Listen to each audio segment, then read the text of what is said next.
नहीं काहू से कीजिए सौतेला व्यवहार,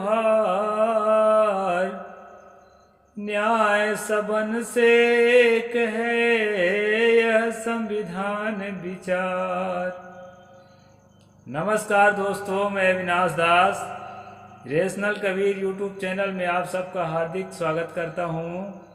साथियों, यदि चैनल को सब्सक्राइब नहीं किए हैं तो सब्सक्राइब ज़रूर करें, शेयर करके अपने सभी साथियों तक, सभी ग्रुपों तक पहुंचाएं और मेरी मदद करें। बेल आइकन को प्रेस करें, ऑल नोटिफिकेशन ऑन रखें ताकि जो है हर नया अपडेट आप तक पहुंच सके। और साथियों, लाइक करें, कमेंट जरूर लिखें। इस चैनल का उद्देश्य किसी भी जाति, धर्म, संप्रदाय या व्यक्ति विशेष का आहत पहुंचाने का नहीं है। इस चैनल का उद्देश्य वैज्ञानिक सोच, तर्कशील चिंतन और पाखंड अंधविश्वास से मुक्त एक स्वच्छ मानसिकता का विकास करना है दोस्तों, और साथ साथ मानवीय मूल्यों का समाज में स्थापना करने में अपनी भागीदारी निभाना है। इसी से चैनल चलाया गया है।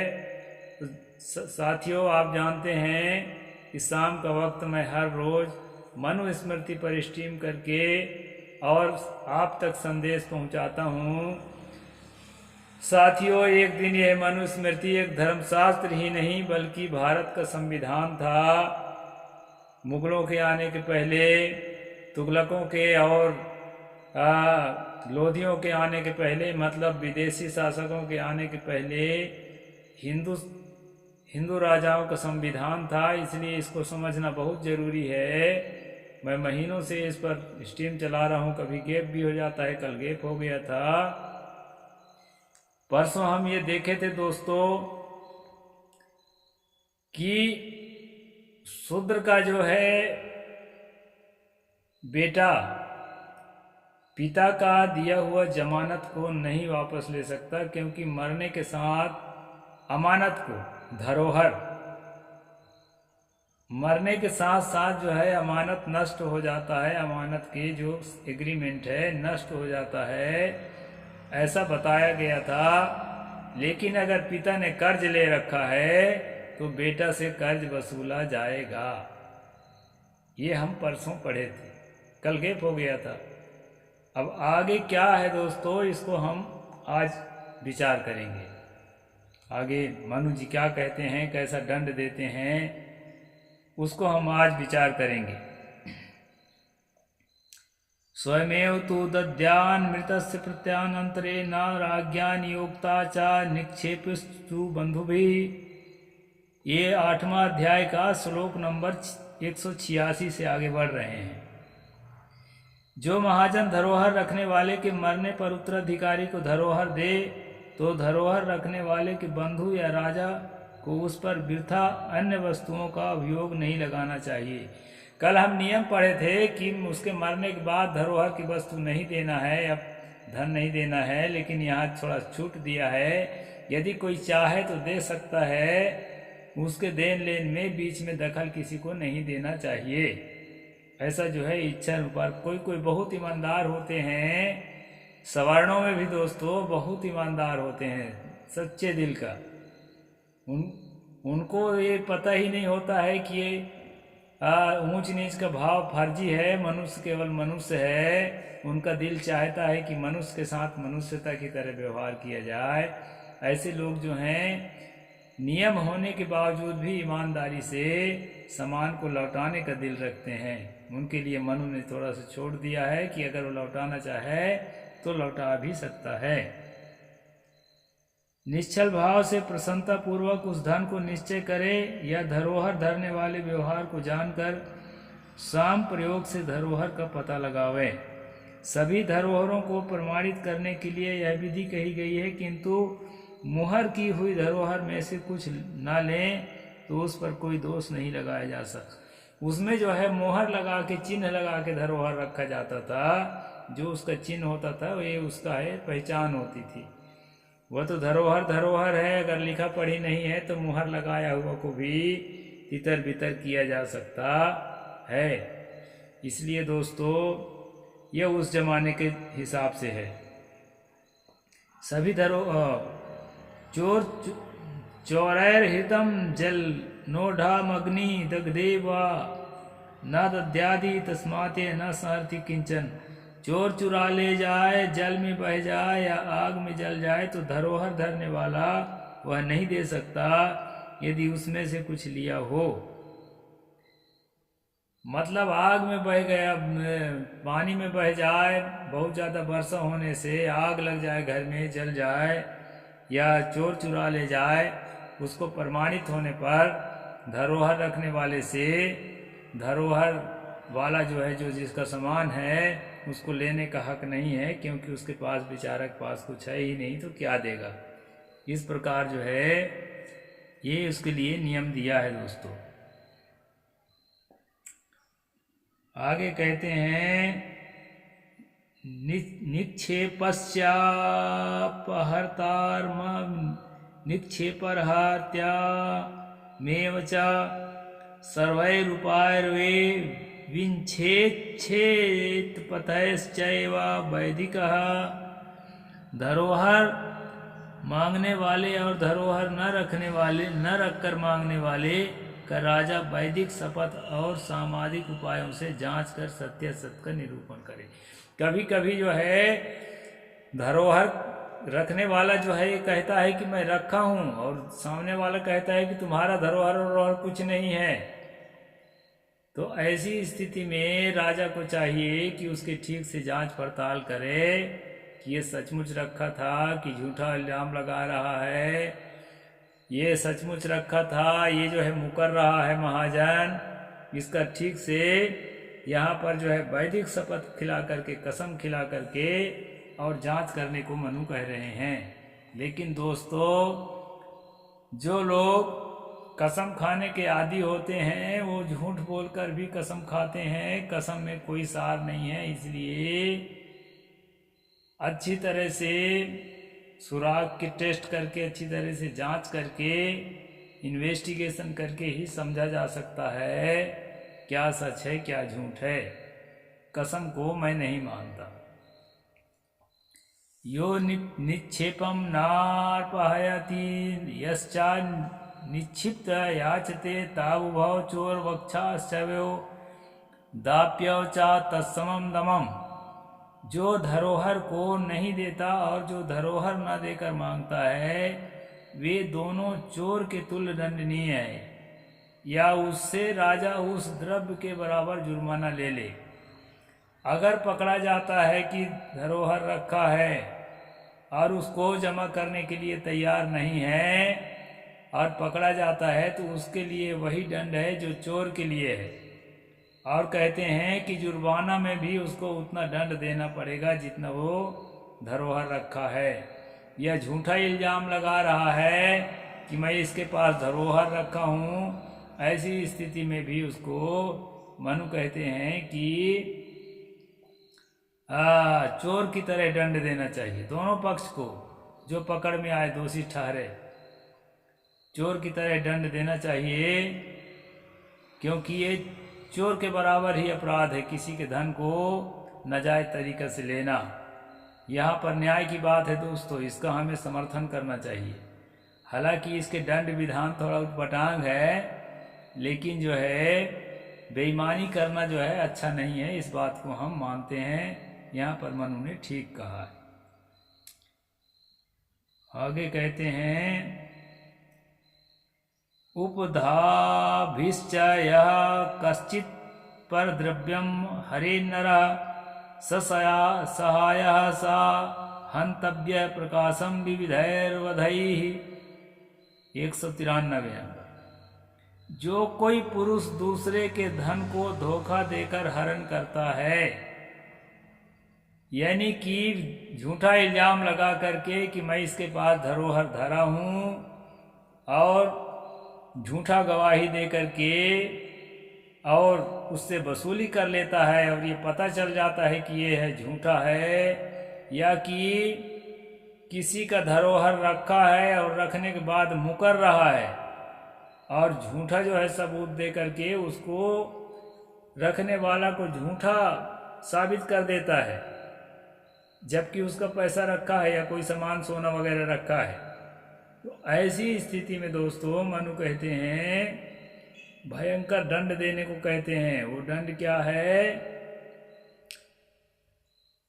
भरे बाजार में सबके सामने उस अपराधी को, उस दोषी को पीट पीट करके मार डालो। इतना पिटाई करो, इतना पिटाई करो कि पीटते पीटते तड़प तड़प करके उसका प्राण छूटना चाहिए। ऐसा कठोर दंड है दोस्तों। फांसी के मृत्यु दंड सरल है, थोड़ी ही देर में प्राण छूट जाते हैं, लेकिन जो है बीच बाजार में तड़पा तड़पा के मारने के लिए यहाँ पर मनु ने लिखा है, जो कोई पुरुष दूसरे का धन धोखा देकर हरण करता है, राजा उसके और उसके सहायकों को भी, उसमें जो है उसके तमाम जो होते हैं नहीं उसके चमचे, आजकल भी जो गैंगस्टर होते हैं उनके तमाम चमचे होते हैं, उस सारे चमचों को एक जगह बुलाए और सिपाही के द्वारा पीट पीट कर उनकी हत्या कर दे। ऐसा जो है दैहिक यंत्रण दे करके और मार डाले। ये बात जो है मनु यहाँ पर कहते हैं दोस्तों। निक्षेपो या कुतो ये न्यावांस कुल सन्निधो तावानेव सा विज्ञेयो विब्रुवन दंड मरहति। जिसने जितना धन साक्षी के सामने धरोहर रखा हो, साक्षी के कहने पर उस धरोहर रखने वाले को उतना मिलना चाहिए।